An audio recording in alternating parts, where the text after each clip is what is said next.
পৃথিৱীখনক চাৰিওফালে আৱৰি থকা গেছীয় আৱৰণটোৰ নাম কি? উত্তৰ বায়ুমণ্ডল। সালোক সংশ্লেষণ প্ৰক্ৰিয়াই বায়ুমণ্ডলত কি গেছৰ যোগান ধৰে? উত্তৰ অক্সিজেন।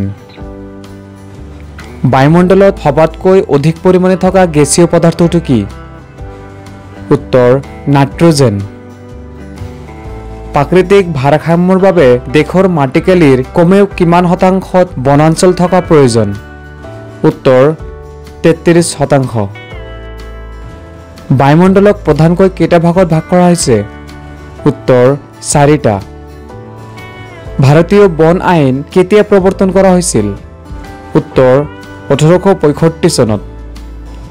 চিপকো আন্দোলন কেতিয়া সংঘটিত হৈছিল? উত্তৰ 1972 চনত। প্ৰথম ধৰিত্ৰী দিৱস কেতিয়া সংঘটিত হৈছিল? উত্তৰ 1970 চনত।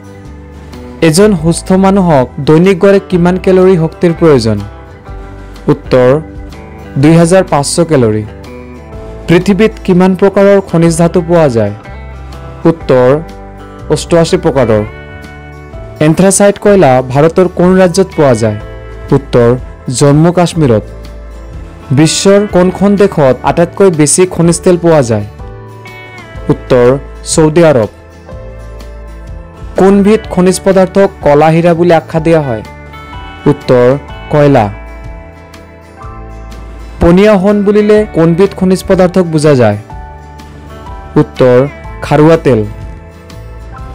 মাইকা উৎপাদন আৰু ৰপ্তানিত ভাৰতৰ স্থান কি?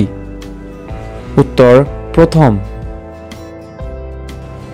বাঘক বিপন্ন প্ৰাণী হিচাপে কেতিয়া ঘোষণা কৰা হয়? উত্তৰ 1968 চনত।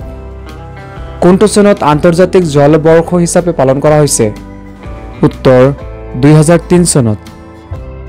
আশা কৰোঁ ভিডিঅ'টো ভালে লাগিছে। ইয়াৰ পিছত আৰু ভিডিঅ' পাবলৈ আমাৰ চেনেলটো ছাবস্ক্ৰাইব কৰক আৰু লগতে বন্ধু বান্ধৱীক শ্বেয়াৰো কৰক। ধন্যবাদ।